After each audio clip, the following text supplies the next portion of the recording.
amongst the great classics of French literature, one story stands out. The Count of Monte Cristo. Written by Alexandre Dumas in the 19th century, the novel has been sold and adapted for movies and television around the world. There's one book you'll find in every library, and that is The Count of Monte Cristo. It was an immediate success. It's a very dark tale, an account of multiple horrifying crimes. The story of Edmond Dantes, a young sailor betrayed and wrongly imprisoned for 14 years. He escapes to take his revenge under the alias the Count of Monte Cristo. But the novel's success was shrouded in controversy. Was Dumas the true author? Who or what was the real inspiration behind the story? Dumas had always looked for inspiration from other people. When Dumas was writing a book, he would carry out real research. Dumas revealed his source, a police archive account of Francois Pico, a 19th century cobbler, betrayed and wrongly imprisoned, who returns for bloody revenge. Events nearly identical to the Count of Monte Cristo. But is this story real? And did the killer who inspired Dumas actually exist? It sounds a lot more like fiction. With the world's greatest experts, we separate fiction from fact to uncover the truth. This is certainly someone of whom there are traces throughout the archives. Now, discover the secrets of the Count of Monte Cristo and the mystery behind the crime that inspired it.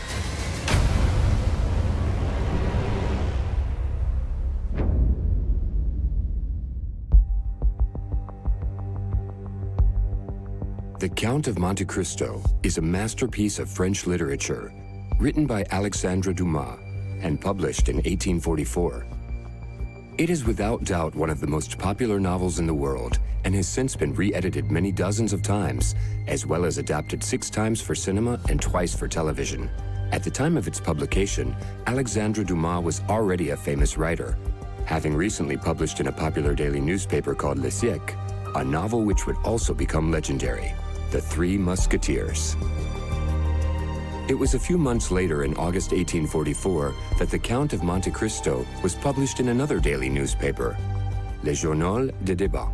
Originally, the novel was planned as a series, separated into 18 episodes and published once a week. From the very first episode, readers were hooked. It told the story of Edmond Dantes, a young sailor from Marseille who was betrayed by 3 friends, wrongly imprisoned at the Château d'If for 14 years, and who decides to take his revenge under the alias the Count of Monte Cristo.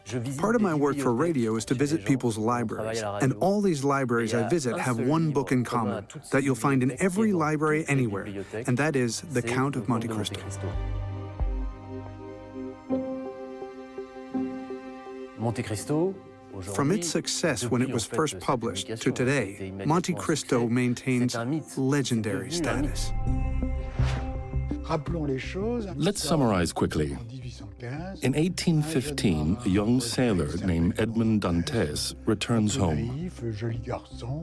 He's good-looking, slightly naive, and on his return to Marseille, we learn that Edmond Dantes is to marry Mercedes, a young lady from Catalonia.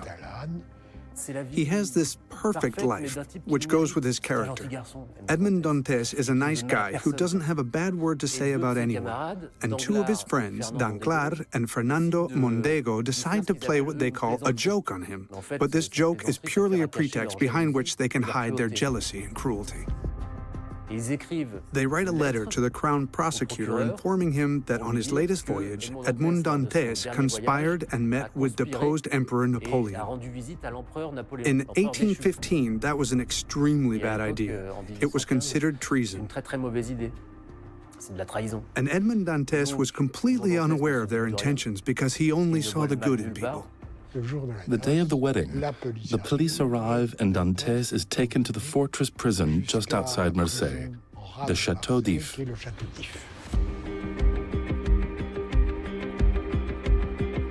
In prison, Dantes manages to dig a tunnel to another cell where he meets Abbé Faria, an Italian priest imprisoned for political crimes. The two become good friends, and while they're creating an escape plan, Faria suffers a stroke. But before he dies, he reveals to Edmond Dantes that he has hidden treasure on the island of Monte Cristo. Dantes uses this treasure to finance his revenge plan. Faria dies, and because the prison guards plan to throw his body into the Mediterranean, Dantes wraps himself in Faria's shroud so that he is the one who's thrown into the sea instead.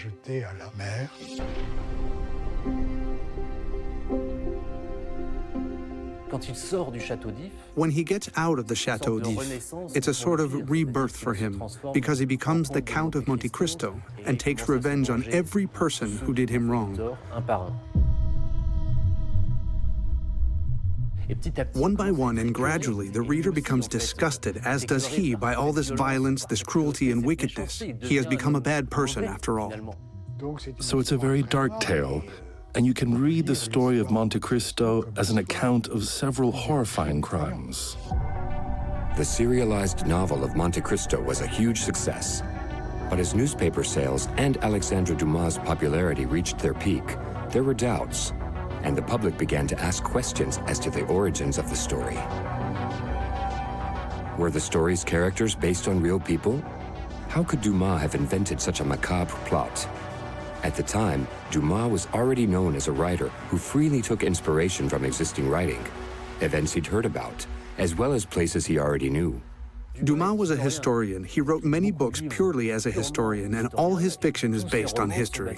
When Dumas wrote a novel, he would carry out a real investigation. He would go to the locations. He would read everything there was to know. He didn't choose the Chateau d'If as one of the main locations in his novel by chance. He knew the Chateau d'If through his political engagement, because in the 19th century, there were regular debates on how to improve living conditions in prison. He also knew about the Chateau d'If via a more personal link. During his childhood, his family told him the story of the fate of General Kléber, a friend of his father's, who was imprisoned at the Chateau d'If for 18 years. But after the novel's success, rumors began to circulate, and this created controversy. What if Alexandre Dumas wasn't the real author of The Count of Monte Cristo? Dumas was accused because, well, it was a sort of jealousy of Dumas' success. He was very well known and very successful. He worked in conjunction with collaborators who would find ideas, plan the novel, and sometimes even help him write it. So yes, Dumas had collaborators, but Dumas had always looked for inspiration from other people. He was always on the lookout and paid close attention to any interesting information he might come across. The Three Musketeers was inspired directly by a book called The Memoirs of M. d'Artagnan. It's a very bad novel from which Dumas created something of incredible, epic, legendary proportions. In answer to those who accused him of plagiarism, Alexandre Dumas had to respond publicly.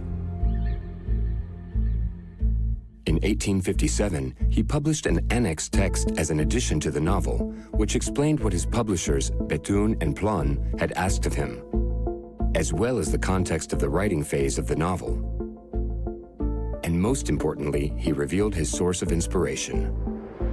My objective was to uncover a story of intrigue for Messrs. Bethune and Plon. Sometime before the request, I'd marked a page in Peuchet's The Police Uncovered where there was a 20-page anecdote entitled The Diamond and the Vengeance. In its original format, the story was idiotic, but that doesn't mean that within the story there wasn't a real pearl of a tale to be told.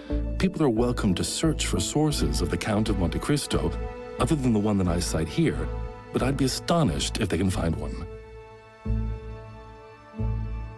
Through this annex text, Dumas revealed that the idea for his novel stemmed from a discovery he made in the police archives, meaning the story of Edmond Dantes was inspired by real facts that were listed under the title The Diamond and the Vengeance by someone named Jacques Peuchet, an archivist of the police born in 1758. Bruno Fellini is a historian and expert on the Paris police. He's the author of several works on crimes committed in the 19th century.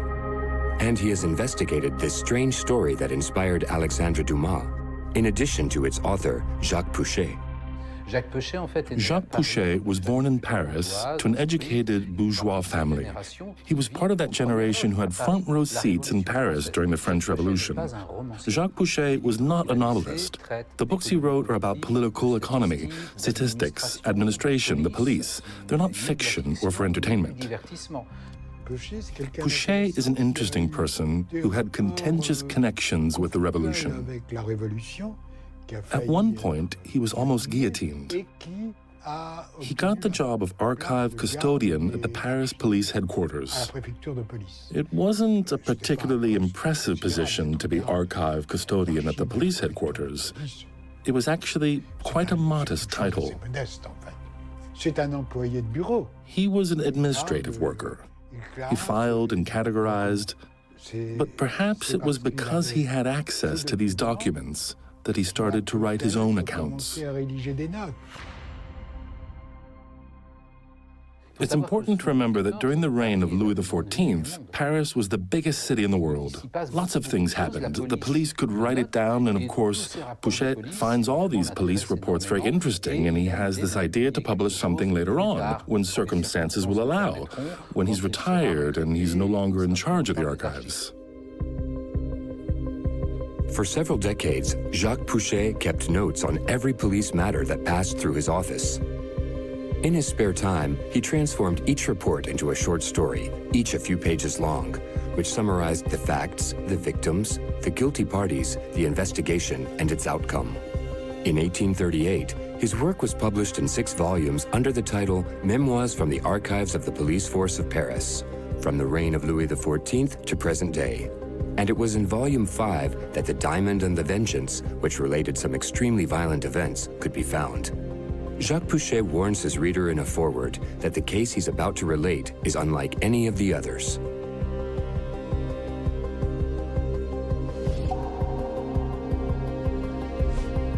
From within these hidden archives, I have extracted the following tale, which I suggest to my readers is one of the most unusual they will read in this collection of memoirs. What was it that these few pages contained that so captured the attention of the famous Alexandre Dumas? When you read this text of about 20 pages, it's not particularly well written. The pace is too quick, the plot development is clumsy. But so what? You think it's a true story, so it's interesting. That's what piques Dumas' curiosity.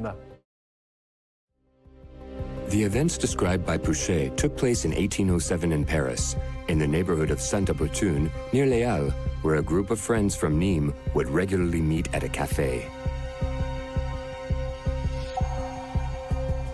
The case includes several protagonists: Mathieu Lepion, the café owner, and 4 of his regulars: Guillaume Solari, Gervais Chaubard, Antoine Alud, and a certain Francois Pico. Pico was a cobbler from Nîmes who lived in Paris, so he's a worker.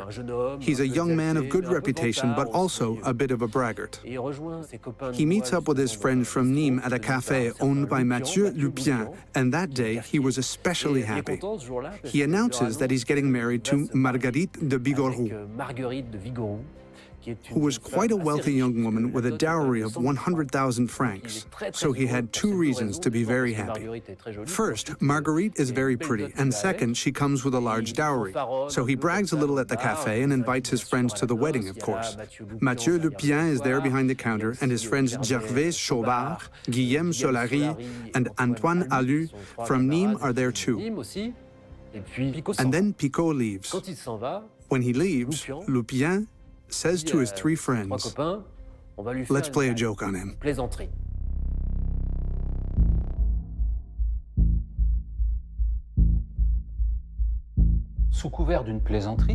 Under the guise of a joke, he talks to the others who are left at the bar, and he decides to accuse Picot of being a royalist spy working for the English government. According to Peuchet's tale, Alud refuses to be part of the joke and leaves the café. But Chaubard and Solari accept their roles in Lupion's game. Lepion is jealous. because he's a little bit in love with Marguerite, but his idea is just to shut down Picot's bragging. He puts his plan into action and accuses Picot of spying for the English. Why that's funny, I don't know, but that's his plan. Mathieu Lupion takes advantage of the arrival of a policeman, a regular at the café, to make his accusation. At the time, in 1807, under Napoleonic rule, people were very paranoid. Conspiracy was rife. The authorities were on their lookout for traitors. And so to accuse someone, anonymously or not, of spying for the English was very serious, and things could get out of hand very quickly. On hearing the accusations made by Lupion, the police commissioner immediately sent his report to the Duke of Rovigo, minister for the police under Napoleon Bonaparte. When the minister of the police received the report, he didn't waste any time and arrested Picot in secret and disappeared him. There was no court case, no particular proceedings of any kind. Picot was put in prison until the fall of Napoleon.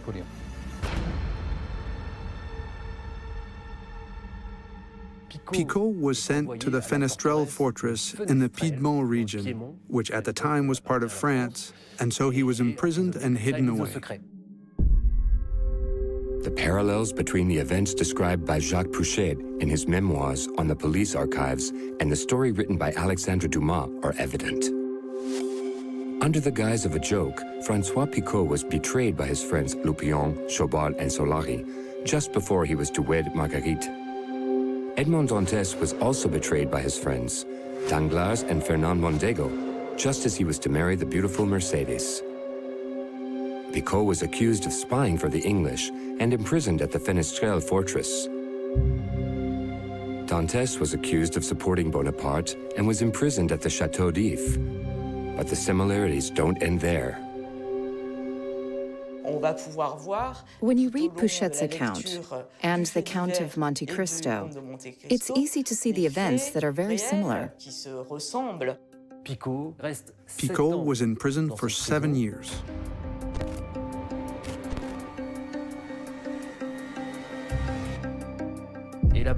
Whilst he was there, he met a member of the clergy from Milan, who was a very rich man who made him his heir and treated Picot as his son. He then died and left Picot his fortune.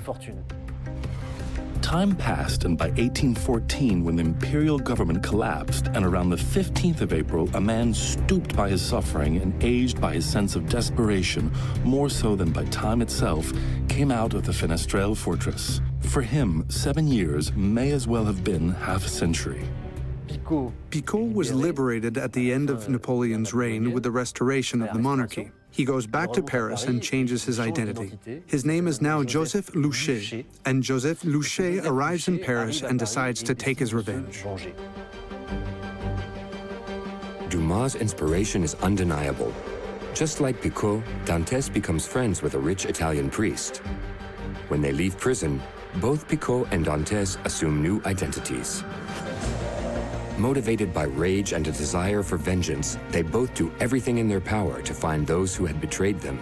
Using the name Joseph Louchet and having inherited an immense fortune, Picot returns to the Saint-Opportun neighborhood.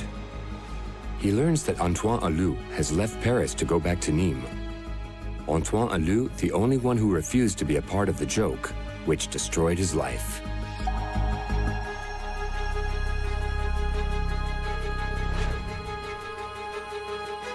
Picot makes his way to Nîmes and changes his identity again to become the Abbé Baldini, an Italian priest. He then finds Antoine Alou and pretends to be searching for information on his deceased friend, Francois Pico. He explains that he knew Francois Pico, had been his confessor, and that Pico had become very rich and had entrusted him with a diamond worth 50,000 francs. He gives Alou the diamond, in exchange for which he asks Alou to explain to him what happened and why Pico had been arrested. Because, he tells him, Pico wished to know the names of those who were guilty of his imprisonment so that those names could be engraved on his tombstone. In exchange for the diamond, Antoine Alou agrees to reveal the guilty parties: Gervais Chobard, Guillaume Solari, and of course, Mathieu Lupion. Picot then returns to Paris to confront the three men. What he discovers when he gets there only serves to increase his rage. During the 7 years he's been absent, his fiancée, Marguerite de Vigoureux, has married Mathieu Lepion. The young woman with a generous dowry who was supposed to marry Pico was all alone after Picot's disappearance. And so Lupien made Picot's fiancée his wife and spent her dowry. And instead of the little café next to the Place Saint-Opportune, he now has a large café which looked onto the grand boulevards of Paris, next to the Boulevard des Italiens, the most fashionable restaurant area in Paris.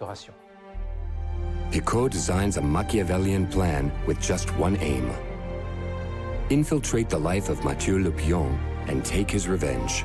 The account by Jacques Peuchet, based on police archives, gives the details of what happened next. Francois Pico now goes by the name of Prosper and manages to get a job as a server at Lupion's new café. There he finds Guilhem Solari and Gervais Chobard, who are still friends with the owner, as well as his ex-fiancée, Marguerite Lupien. Obviously, Pico is unrecognizable. He's been in a dungeon for 7 years, and that changes a man. He's stooped, and he's aged 20 years and 7. No one recognizes him. Picot's first target is Gervais Chobard, who disappears overnight. His body is discovered on a bridge over the Seine with stab wounds. A dagger is still sticking out of the body with a number 1 written on the handle. Very mysterious. The Paris police investigate this strange murder, but according to Jacques Peuchet's account, no clues were found at the scene of the crime. The police do everything they can, but the criminal evades all forms of investigation.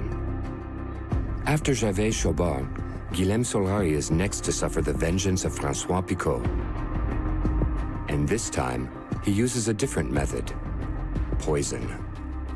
One night, Solari is overcome with horrific pain and dies whilst experiencing the most terrible convulsions. And on his coffin was inscribed the number 2. Next, he deals with the main guilty party, Mathieu Lupien. But this time, he takes his time in a much more subtle approach.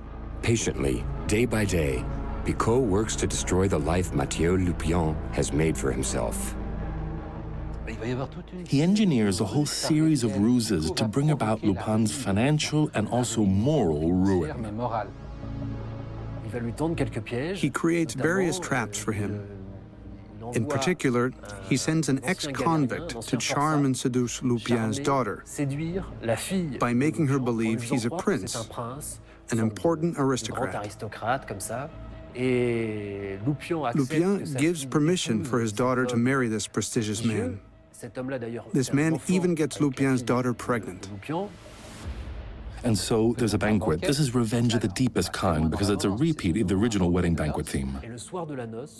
And on the night of the wedding, a message makes its way around to the guests at the table of honor, revealing the groom to be an ex-convict.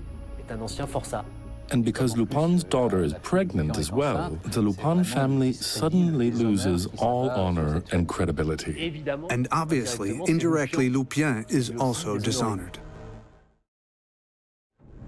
Very methodically, Pico poisons Mathieu Lupien's dog, then Marguerite's parrot. He has their son Eugène framed for a burglary he didn't commit, and Eugène is condemned to 20 years in prison. Next, a devastating fire destroys the café overlooking the Grand Boulevards. And so Lupien is ruined, dishonored, left with nothing. Paradoxically, his only remaining friend is Prosper, whom he still doesn't recognize as Pico. And Prosper, or Pico, offers to save Lupien from this situation. First by marrying his daughter, and then by helping him financially to get the café back on its feet. By the end, the Lupin family's ruin is so bad that Lupin's daughter prostitutes herself in order to get a little extra money from Prosper, the server of the café, who is actually Pico in disguise. So Pico wins, and there's just one thing left to do: kill Lupien. Number 3. It's nighttime, and Lupien wanders through the Tuileries garden when Pico decides to conclude his quest for revenge.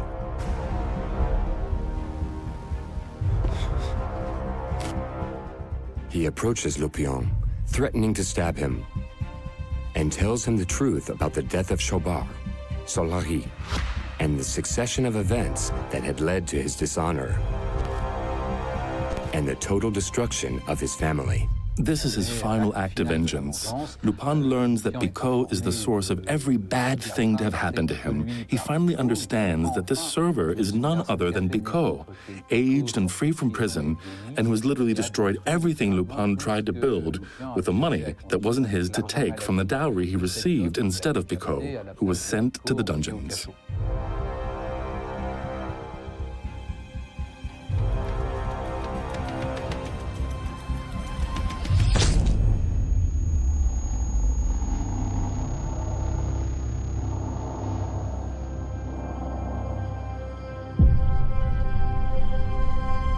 Three murders and a tale of vengeance which inspired Alexandre Dumas. Like Peuchet, the Count of Monte Cristo puts a terrible plan into action to ruin the reputation of those who betrayed him. But can we be sure the facts recorded in Jacques Peuchet's memoirs are true? When the text is read, it is evident that certain facts have been invented by the author, who went as far as to include fictional conversations. Could Peuchet have invented the entire story? For his memoirs to be read by a maximum number of people, perhaps he embellished the story to make the story of vengeance more of a page-turner. It could have been a minor news item that took up a few columns in the newspaper with the real facts. But the dialogue is the start of something that could resemble a novel. So there are some small fictional elements within the text which makes it less realistic. There are certain things we're not told about. It's full of holes, a text full of holes, where the reader has to fill in the gaps themselves. In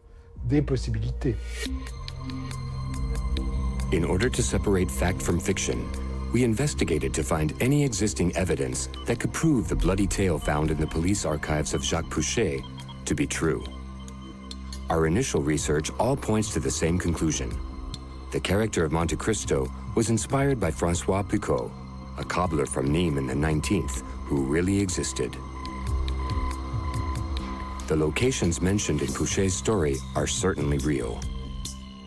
This is Place Sainte-Opportune, where we're told Lupien had his café.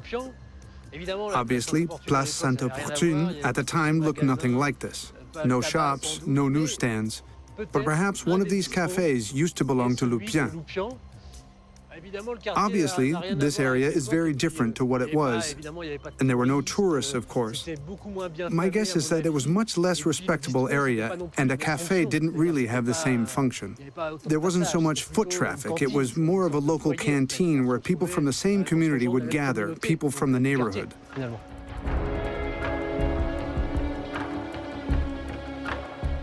And if none of this had happened, if Pico hadn't been falsely accused and taken to Fenestrelle, he would have married Marguerite Bigarreau here at Saint-Paul-et-Saint-Louis Church, also known simply as Saint-Louis Church, in the heart of Marais district.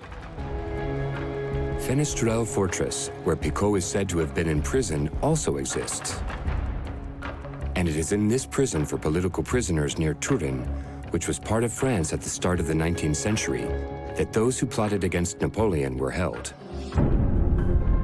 The locations may certainly exist, but the details of the case are harder to verify. In his foreword, Peuchet explains he based his text on official notes, interrogation reports, criminal charges, and defense pleas. But one problematic issue is that most of the police archives at the Paris headquarters were destroyed in a fire on the 24th of May, 1871. The date corresponds with the timing of what's known as the Paris Commune, a violent insurrection mounted by the people of Paris against the government, during which the French capital was set ablaze. To find out the truth behind the story of Francois Pico, we must go back to the original 6-volume publication of Peuchet's memoirs from the police archives. I became interested in Jacques Peuchet because I'm interested in legal archives, and so I bought his memoirs based on the archives of the police headquarters. It summarizes the police history from Louis XIV's reign, and it contains all sorts of anecdotes, stories, and criminal cases of prostitution and blackmail. While reading it, I realized that there were a lot of question marks surrounding this book and Jacques Peuchet. Firstly, the book published in 1838 came out 8 years after his death. Jacques Peuchet, police archivist, died on September 28, 1830. His life's work, published in 6 volumes, was therefore published posthumously. Another edition actually indicates a co-author. His name?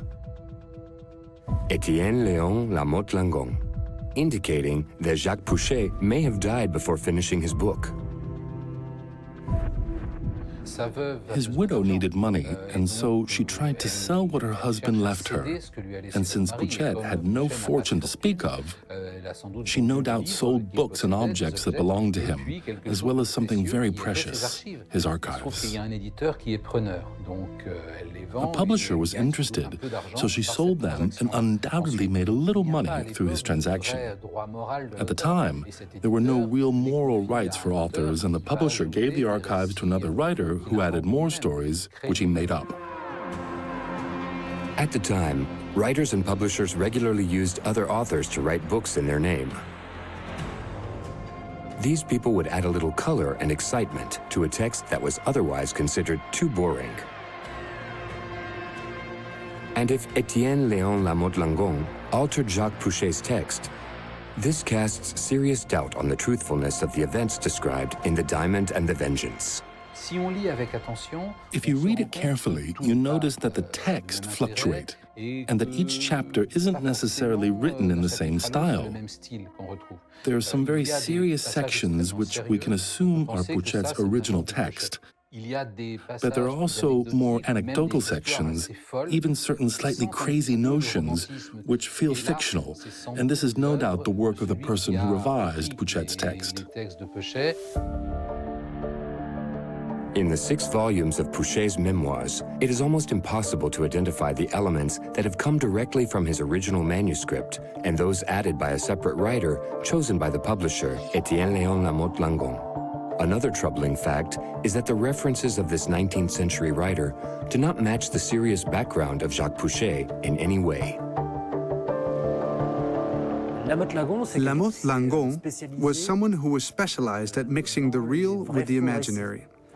He would start with something true, but he would create a fiction from that without presenting his work as a novel, which is the nuance here. They are texts that are written very quickly to make some money. It's not well written, the text has not been worked at or really thought about. He was someone who had an important position during the Empire. He was a state representative, an advisor, a baron. He lost all that when Napoleon was deposed. And you can tell he published things very quickly because if you read his text carefully, you see he didn't have time to proofread them and their inconsistencies. Lamotte Langdon had published the false memoirs of a police lieutenant general, and Lamotte Langdon had also published texts that we consider today to be the crime genre's predecessor. He even published a false novel under the name of Anne Radcliffe. Instead of publishing a Gothic novel under his own name, which wouldn't have sold well, he used the name Anne Radcliffe, a successful author, to publish a novel that he had in fact written himself. And today, many people still think that Anne Radcliffe wrote that book, but in fact it was written in French from start to finish by Lamotte Langdon. Could The Revenge of Francois Pico have been written by Étienne Léon Lamotte Langon and not Jacques Peuchet? The answer to that question can be found in the Inconsistencies discovered in the 20-page account, which reveals an author who is much less serious-minded than the Jacques Peuchet we know as a meticulous archivist. There are at least 3 mistakes that I doubt Peuchet would have committed. In 1807, a laborer cobbler by the name of Francois Pico had a room in Paris. But when you turn the page, Pico becomes Pierre Picot. It's very curious for a text that is intended for scholarly use to have a character whose first name changes, especially since it happens again with his fiancée's name. To begin with, her name is Marguerite, but later on it becomes Thérèse. It could be a careless mistake, but normally when you publish a book, it is proofread in the correction stage, and this sort of inconsistency would have been identified and removed. Importantly, a little further on, there is another inconsistency, which is more or less impossible for Peuchet to have made. What happens is Francois Pico is going to marry into the rich family of Marguerite or Thérèse. We're not too sure, when a jealous café owner by the name of Lupin denounces him to the Minister for Police, the Duke of Rovigo. But in 1807, the Duke of Rovigo was not yet the Minister for Police. He only has that title from 1810. Peuchet knew that, so it's an error that Peuchet would never have committed, whereas Lamotte-Langon, who has much less knowledge of the administrative organization of the police force, is much more likely to commit such an error. So it's an indication that a great deal of this text was written by Lamotte-Langon. 3 mistakes in the text, and there is more room for doubt thanks to another inconsistency in the details of the murder of traitor number 1, Gervais Chobard, committed by Francois Pico in the middle of Paris over the River Seine. Put ourselves in Picot's shoes. How would you stab someone here? This is the center of Paris. We're on the River Seine. It's an area that's well frequented. You'd be highly visible, especially because at the time there was a toll booth. You had to pay 10 centimes at one end of the bridge, and there was another toll booth at the other end of the bridge. So you'd have to be quick and capable of certain emotional attachment in order to walk to the other end of the bridge like any other person out for a walk and manage to get away before anyone else noticed the lifeless body on the ground. And what's also surprising is that this murder didn't have a greater impact. I've never heard of it, apart from Peuchet's text. One might imagine that in such a well-known part of town, the press at the time might have talked more about a murder, especially given the dramatic nature of the dagger left in the body with the number 1 on the handle. It sounds a lot more like fiction, a fictional series, than a crime that might have taken place in Paris at the time.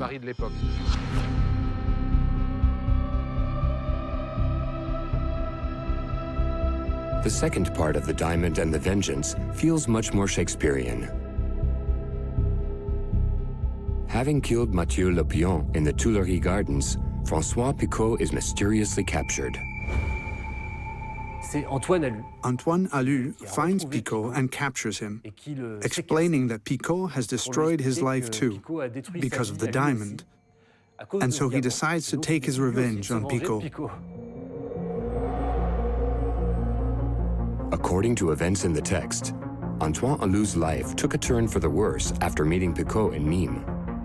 His financial situation was desperate, and so he sold the diamond Peuchet had used to bargain with him and learned too late that he only received half its real value. Furious, Allu murdered the jeweler and began to search for Peuchet. Having captured him, Antoine Allu goes mad and kills Francois Pico in a fit of rage.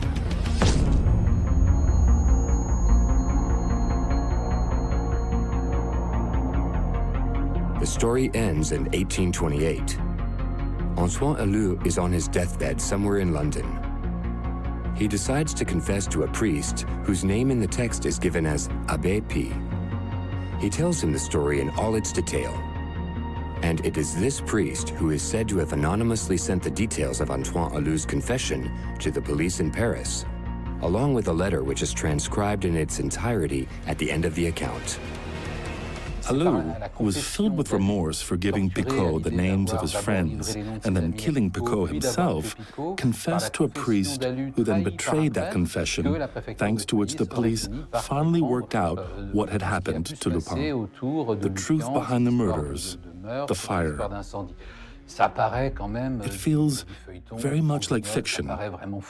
It's too crazy to be real. But because it's mixed up with some very serious accounts from the Paris police archives, we tend to think of it as a valid account in the criminal annals of Paris. There's no reason to think that these people, Allu, Solari, etc., Lupien, Pico, didn't exist. The problem is we have no archival documents, and we have no other prior accounts which tell the same story, so it's very difficult to prove anything. The characters in The Diamond and the Vengeance are not important people socially. They are not well known, so it's very difficult to find traces of them to make sure they really existed.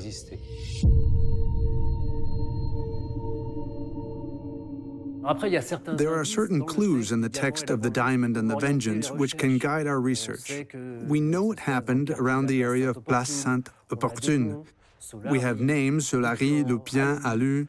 We know they came from Nîmes. We know the date of the wedding, the date of the arrest, and we know which prison Pico was sent to.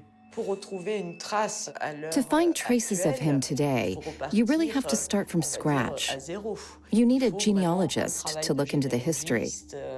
You need to go to Nîmes and go to every city Francois Pico went to in order to find any descendants to bring the details of the story as close to reality as we can. It's the only way. Alexandre Dumas was inspired by facts he believed to be true. But whole sections of the account are thrown into doubt today, leaving us with one final question that needs to be answered. Is any part of this text true? Or is every detail entirely invented? To move forward in our investigation, we first tried to find evidence of the imprisonment of a man named Francois Pico at the Fenestrelle fortress in the Piedmont area of Italy between 1807 and 1814. The difficulty of finding proof of existence of these prisoners is that one expects there to be lists of names. But unfortunately, given that this was at a time of revolution, legal proceedings take place in extraordinary circumstances, very often in other cities and extremely rapidly. So lists of prisoners were not necessarily kept and archived. Very often, it's the buildings themselves that can give us the answer. Historical graffiti gives us information and names of the prisoners because they all sign the walls. If Francois Pico really existed and was really imprisoned on Fenestrelle Fortress, I think we could find a written trace of him somewhere on the walls of the fortress. But having made contact with the Italian authorities who manage the Fenestrelle fortress today, an official letter confirms that there is no recorded mention of a French prisoner at the Fenestrelle fortress during the Napoleonic reign, and no trace of anyone by the name of Francois Pico has been found on the prison walls. No trace of a gravestone in the name of Francois Pico after his murder in Paris either. And so, the investigation continues in the south of France, where Francois Pico was supposedly born, in the city of Nîmes. Stéphane Cosson, a genealogy expert, searched the regional archives to try and discover the truth. With the help of his students, Cosson searched for proof of the existence of the characters mentioned in The Diamond and the Vengeance. Birth, death, and marriage registers, police reports, criminal charges, lists of prisoners.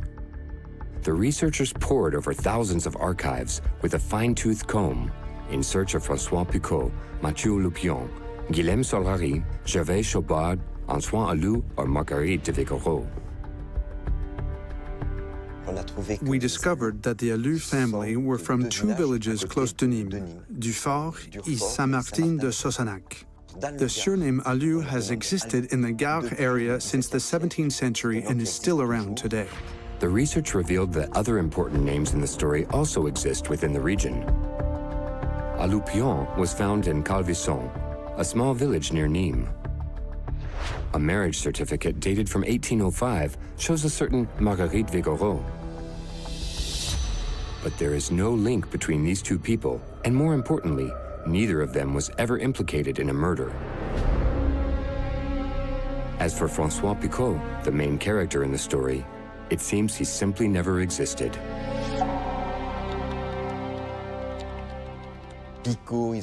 They looked for Pico in all the different parishes of Nîmes. Looking at the civil registers, they didn't find anything. Nothing. But one final name gave Stéphane Cosson and his students an interesting lead. That of Guillaume Solari, the man who supposedly died as a result of poisoning by Francois Pico. It was when we were searching for Guillaume Solari that we found somebody else who did exist, and that we had proof of. A letter dated May 8, 1826, written by the state representative of the Rhône region, allows the investigation to probe further. In it, the police in Lyon report their arrest of a dangerous individual who had already been sentenced to hard labor and who had escaped multiple times using several identities: Pastorel, Deville, Lafayette, and Scolari. Continuing their investigation into this mysterious individual, Stéphane Cosson and his students found reports and criminal charges detailing the man's activities, his crimes, and his various aliases. And within the Rhône archives, they discovered his birth record, which would reveal his true identity. Gaspard Antoine Pastorel, born October 9, 1784 in Marseille. This name led them to one final document from an army registry. Enrolled in 1806, Pastorel was arrested for attempting to evade military service. He was condemned to 3 years in prison in the Piedmont region, near Turin, the same area that Francois Pico is said to have been imprisoned. A prison close to Turin. It could be Fenestrelle. So is this the man who inspired Pico? Whatever the case, this is someone who really existed, and of whom we have proof throughout the archives. Perhaps this is the real Pico. It's impossible to know how Étienne Léon Lamotte-Langon, author of fake documents, who discovered the police archives belonging to the widow of Jacques Peuchet, and without doubt the secret author of The Diamond and the Vengeance, could have learned of the existence of Gaspard Antoine Pastorel. And yet, there are troubling links between the letter from the Rhône state representative and The Diamond and the Vengeance. The characters are all originally from Nîmes, the city where Pastorel was sentenced.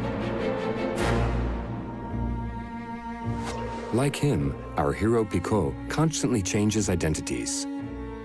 He's a cobbler, just like one of Pastorel's victims mentioned in the state representative's letter.